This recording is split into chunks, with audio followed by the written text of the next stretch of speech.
Welcome to the Sunshine Podcast. This is yours truly, Dora Williams, and we are here with the men segment, Men We Need Your Voice. And I am here with the one and only Pastor Antwon Nixon, and we're going to go right into this. The topic for today is the mission man. So we're going to turn it over to him, and we're going to get into it and talk about the mission man. So, Pastor Nixon, I'm grateful that you're back once again to share in an encouragement for the men. And I'll turn it over to you so you can let us know what the mission man is all about. Awesome. Well, thank you again for having me here. So the mission man is, it's the proof is in the pudding. It's right there in the words. It's man on a mission.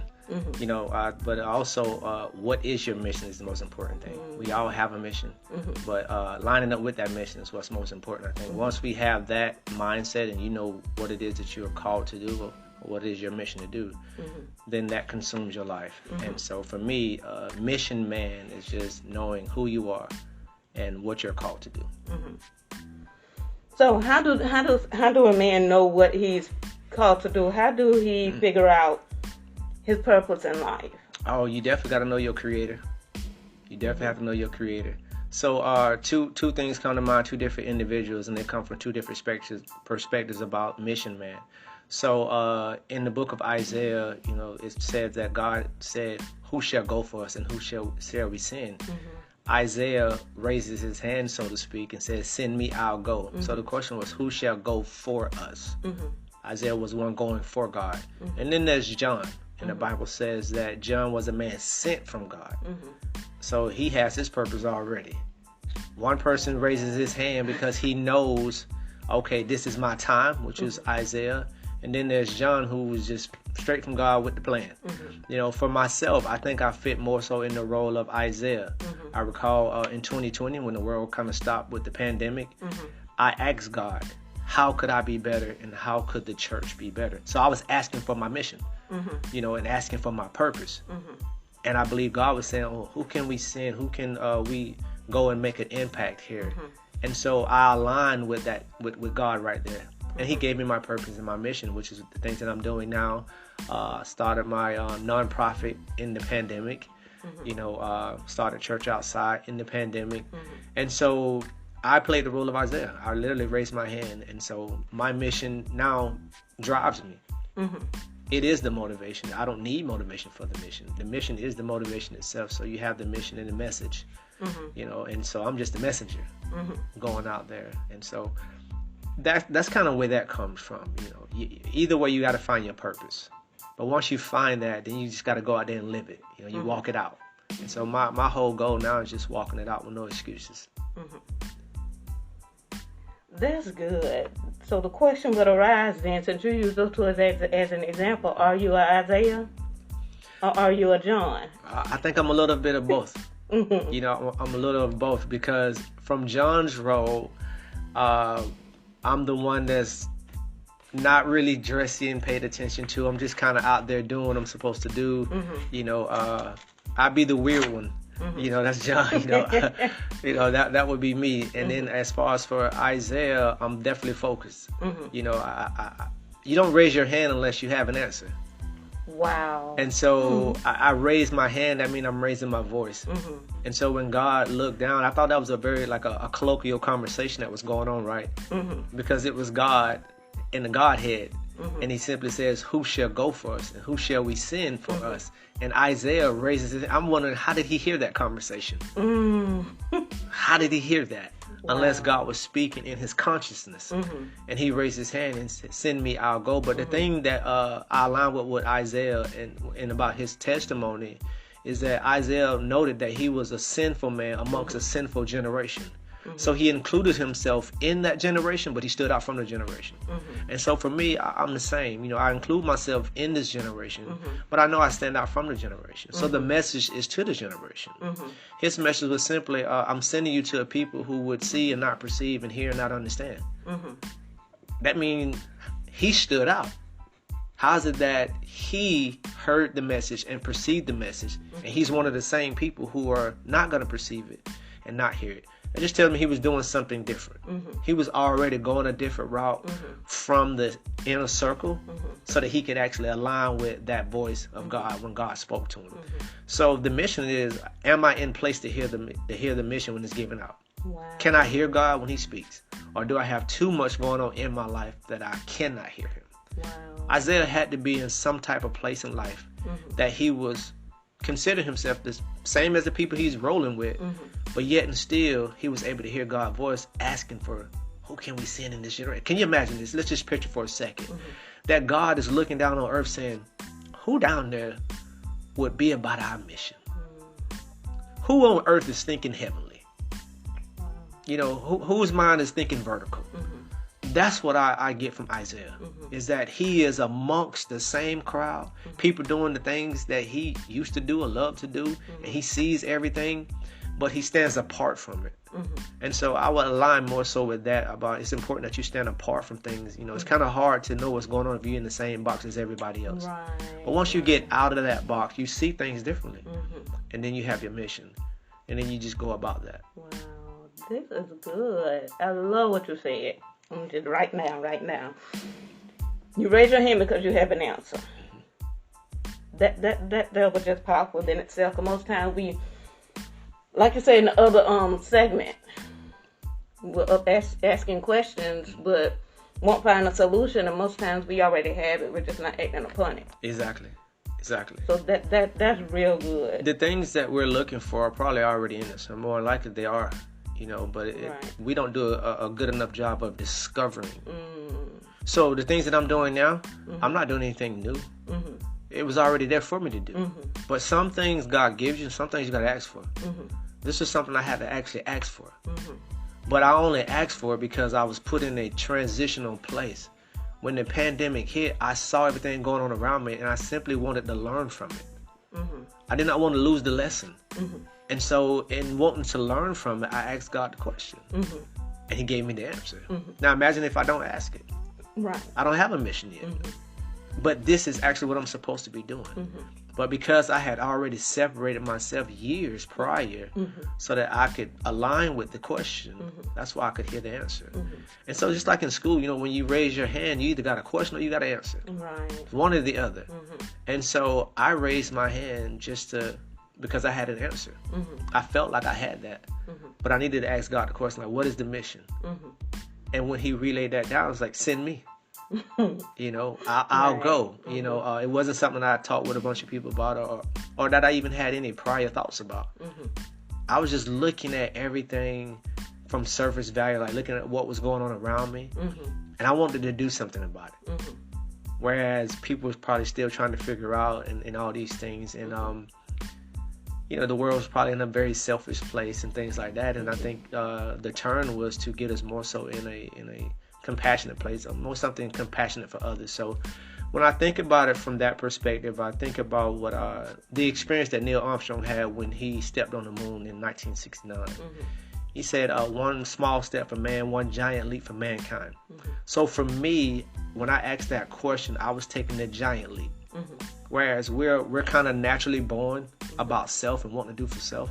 I was looking to do for humanity. So my question was, Lord, how can I be better, and how can the church and the community I serve be better? I had already taken a step for myself. Now, what could I do for mankind? That's where the mentorship program comes in, doing for young men, you know, doing things in the community. These are all selfless acts that I do of my own. You know, this is not me trying to do anything for myself. I'm doing it for others. And I think that's part of all of our mission. What are you doing for somebody else? Or what are you doing for the person that can't do nothing for you? That is where we need to be at. That is how we help this world. Not for getting something back from those who can repay you. What can you do for the person that cannot pay you nothing? That is where we're going to show the greatest sense of humanity. And so that is my mission. Let's do for those who can't do for us. That is good. That is good. You say God give, and then there are times God asks for. He calls upon us. Like that's not me just saying that. He literally said he's looking down, and it's like I feel blessed that I was the one that, like Isaiah, you know, because he could have chose any, but that time he didn't choose. just was talking. Mm-hmm. And Isaiah heard it. He was like, well, I might not be the best to everybody else, but, I'll go. That took away all credibility. Mm-hmm. It wasn't, God didn't look at him and say, well, you just like everybody else. Or he didn't look at his shortcomings. Mm-hmm. He said, we got somebody. Mm-hmm. Now let's empower him. Mm-hmm. And so that's my thing. Once you have someone, empower them. Mm-hmm. Don't look at strengths and weaknesses. Just look at the person that's willing. Wow. Just willing. Because a person who has a willing soul is stronger than the strongest man. Mm-hmm. They're willing to go further because they have a willing soul. Right. Whereas some people, they'll raise their hand and they ain't going to go too far. Mm-hmm. Right. But to the person that's really ready to go, they may not look like they're going to ride out with you. Mm-hmm. That's why we got to do, make sure that we are a good judge of character. Mm-hmm. And that's not a surface view thing. Right. What drives a person? Mm-hmm. Is it motivation or aspiration? Mm-hmm. Do they have a higher calling about their life? Are they selfless? Are they looking to do things for others? That's the person I'm going to ride with. Mm-hmm. But a selfish person is always talking about me, and I. That's not the person I'm going to ride with. Because I know at some point that's going to cause an issue with me and you. Right. And you're going to side with you over, over us. Right. And that's the difference. Notice I didn't say over me. Mm-hmm. Over us. Because I'm doing it for us. But I person is only going to do it for themselves. And so, I listen well to see what are you actually saying when you're talking. Mm-hmm. And so that could tell me a lot about a person. Like, are you for yourself or are you for others? Mm-hmm. That's good. That's good. So you would say that Isaiah was pretty much a volunteer for what God was wanting. Yeah, he was a volunteer, but he became the ambassador. Notice what the scripture says. Who shall go for us? Isaiah becomes an ambassador for God. I mean, that's pretty awesome, you ask me. Right. You're a representative. If you know anything about ambassadorship, it's like when you go to another country, you're representing your country. So if you're going to whatever that country is, you represent the United States over there in that country. And so what Isaiah was volunteering for was he was a heavenly representative for God on earth. God could have spoke to those people. He said, I want to see if I can qualify somebody down there that can speak on my behalf. And so that's a very honorable position. But I think Isaiah had already worked his way to be in that position, because what got me was, how did he hear that? He had to be in some type of space in life to hear that conversation, but to also say, I'm just as much as bad as these people. That's humility. Right. He wasn't prideful saying, I ain't like y'all. I'm not like you. He wasn't that Levite that's going to say, well, I'm glad I ain't like him. Or that Pharisee, right. I'm glad I'm not like him. He was the one saying, you know what? I'm just as bad as him. But I think a little bit differently. Possibly God still got a plan for me. So he seemed like to me that amongst the hopeless, he still had hope. Right. And so he volunteered for something that only God could justify him for. But the rest of the world probably would disqualify him. We like to check boxes. And so we could easily say, you're not qualified for this. But if he raised his hand for that high calling, God justified him. And I think that's that's the difference. Right. It's not always about qualification. Sometimes it's just about simply justification. Right. And that means somebody can have a better resume than you, but God justified you. Right. And so you get the position. Got nothing to do with what's on the paper. Right. It's what's in the heart now. That's it. And so I think that's where Isaiah felt like. He volunteered for something that was greater than him, but it was to actually help the same people that he was a part of. Right. This is good. This is good. And I hope you men are being blessed by this. And I encourage you, as I'm sitting here listening to him, take that step of faith, men. Take that step of faith and volunteer. Like you said, you may not feel good enough. You may not feel qualified. But as Isaiah did, volunteer, and he became something greater. Volunteer. Take that step and let your voice be heard. You never know what's going to come out of it. We need your voice. Do you know what your mission is? If you don't, ask God. It is. Ask God, just as Pastor Antwon said. He asked God during a certain period of his life. So ask. And I guarantee you he'll reveal himself to you as to what he needs you to do in certain seasons of your life. I would just to point out one other aspect, because there's also the man that don't know God. Right. So he didn't ask God anything. Right. Well, what would you say to that You know, man? and I was just, well, it made me think about it when you were saying, ask God. I ask God because I know God and have this relationship with God, and I also know what the scripture said: asking it shall be given. Right. Knock, and it shall be shown to you. Seeking you'll find. So, but to the person who doesn't know God, then you still have to ask the question. Wow. You still have to ask the question. Now, here's what I do know: the person that doesn't know God know that they didn't create themselves. Right. They know that. Okay, so now you just got to fine tune and get into your inner man. And you have to, in so many ways, you have to close the world off. Get isolated. Get away from your circle. Get into a place where you could think for yourself. Because most of the time when you're in circles, you think like the circle. And you take on the role of the circle and things like that. And so the circle makes your decisions. But it's important. I think it's important for every man to get some alone time, to get some time where he can think for himself and make a proper decision about his life. So you need to isolate yourself at some point. I know for me, that was the most transitional point in my life, is when I made the move to isolate myself from the circle that I was in, because I saw no way out of it. The things that I was doing was just, were not right, and very selfish. And but I could not make proper decisions and still be around the same people. Love them all to death, but I needed to remove myself from them for a period of time. Right. And when I removed myself, it allowed me to find myself, or really just discover myself. And as I did that, now I'm beneficial to those same people. I'm still great with that same circle of friends. I still have every one of them that I was cool with. I'm still cool with them. But it was better for them that I leave. Right. So that now when I come back around, I'm a better person for you. And if you're still in the same situation or the same box and things like that, okay, now you have someone that you can relate to who possibly made that move. So to the person that does not know God in a sense, but know that there's church and things like this out there, Paul gives us a great word from that. He says, if you can't follow Jesus, follow him. It's just that simple. Right. Be therefore followers of me as I also am of Christ, is how he said it. So there are gonna be some who relationship is not that strong yet. But look at people who's in your circle, maybe in your family or friends, who seems to have gotten it and have chosen that path, and look at how things have went for them, and align yourself up with them. For me, it was my dad. My dad was that source. He's the one that eventually I put my eyes on and paid a lot of attention to, and helped guide me to where I'm at today.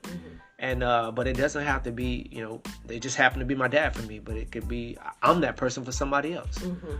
So it's just important that men find good men that they can pattern themselves after. And get about their mission and get to a purpose. We're all born to do something, and not just something or just anything, but we're all born to do something great, impactful. Right. Now we just have to find out what is that. And if you don't ask the question, that's the principle. You won't get the answer. Right. And so many of us die without fulfilling our promise. Right. But your promise just doesn't end with you. You know how many people gonna die behind that? That's true. Because they are tied to you. That's true. They're not going to reach their best because you ain't reach yours. Right. So once I kind of got that mindset that me being the best that I can be can actually help someone else be the best that they can be. I had to literally get out there and do something so somebody else could be something. Once I started doing what I needed to do, then others started to pay attention to that. Right. And it inspired other people to do things just from a smaller sense. We have things going on in our community now that we've never had. People doing, family come together days, community days. Those things were not going on. But because I asked God, what could I do? Right. He gave me the vision. Start doing things in your community. That inspired other people. Hey, you do it now. Right. That was the whole mission. It was never about sowing seeds as far as the organization. It was about taking the whole community and saying, let's invest in each other. Let's put all our resources into one, and let's spread it out into our community. And so for my organization, everyone is a part of it. Anyone could sow seeds. If you're doing anything good in your community, you're sowing seeds. You don't even have to be a part of my organization or my nonprofit. But the fact that it has inspired you to start one and to go out there and do something, you're sowing seeds. So I just own it. Right. But you all are living it. Mm-hmm. And so I'm so, inspired by that to see, like, just spreading light causes more light to shine. Right. And that's all we had to do was just take one step. Mm-hmm. So that's the whole equation. Me taking one small step, the community takes a giant leap. Right. And I'm excited. And not everyone is a pastor that's doing this. Not everyone is in church doing it. Exactly. But these are just great human beings trying to find themselves and do something great. And ultimately they're discovering themselves all from that. So if anything is to be said, I think for all men, take the small step. Even one small step on the moon is awesome. Yep. You know what I'm saying? That ain't a regular step on earth. Exactly. But we would discount that. Like, that's just a little step. You took a step on the moon, though.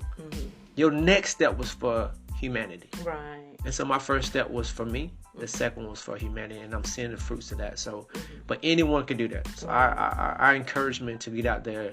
If you have an idea or a goal or a vision, get behind it. Even if you got to go by yourself like Isaiah did. He went alone. But he made it happen because God is with you. He'll carry you all the way through. No matter what your goal or dream is. He says he's there to see it through. He starts it and he fulfills it. He finishes it. So go. That's it. And that is good, man. Go. And once you take that step, like you said, if you're not looking, if you don't see results behind it, you're really doing it in vain. And don't get mad when someone else comes behind you and becomes greater, because that's what it's all about. You starting something, like you said, so that someone else is like, okay, I know I was supposed to be doing something similar to that. Now, if he can do it, I know I can do it. Don't get mad because you've given that person hope. This is supposed to make you shouldn't get mad. You're supposed to be happy. Yes. Be thankful that it's something you did to cause somebody else to just stop and think. Now, if that person can do it, I can do it. I've been procrastinating. I've been around here, just fearful. Yeah. But to see you do something, and then it causes someone else to walk into their purpose and their calling, that should make you feel good. That you should count that as a blessing, not to say that, oh, well, they're copying me, this, that, and the third. That's not what it's about. That's a great point. And I hate to see that where the person that started something, and because other people started doing it too, you get in your feelings about it, and you go downward. But you got to remember what holds the house up. Come on. The foundation. Don't be mad at somebody else for building another house. Exactly. Off your foundation. And so for me, I'm just not that kind of person. You do it for it to spread, not to kind of keep, one person plant, one water. God still get all the glory go to Him anyway. Exactly. So I haven't done anything. You haven't done anything. We were all inspired to do something. Right. That was greater than us for a greater cause, which will ultimately go. I know for the most part, I would probably, especially with these young kids, I would never sit under the trees that I plant. I would never sit up under their shade. By the time they grow and do something from my inspiration, I'll probably be dead and gone. But the fact that they will grow and do it. But to those who are doing it now in my presence, that I'm seeing doing things now, I applaud them. I show up to their events and give them their flowers now. I'm glad you guys are doing something. Right. And they would even say, man, we saw hope in you. I wasn't doing it for nobody's hope. I wasn't doing it for someone to say, to give that back to me as I was something to them. I just saw a deficiency. Right. And say, how could I help?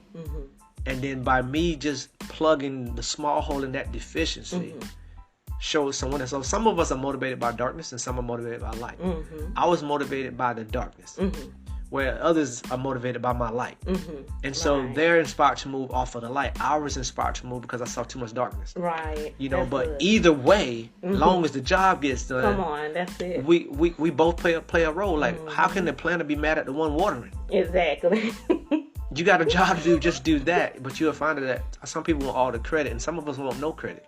Yeah. And I'm okay with sitting back and just supporting everything and going on to new fields.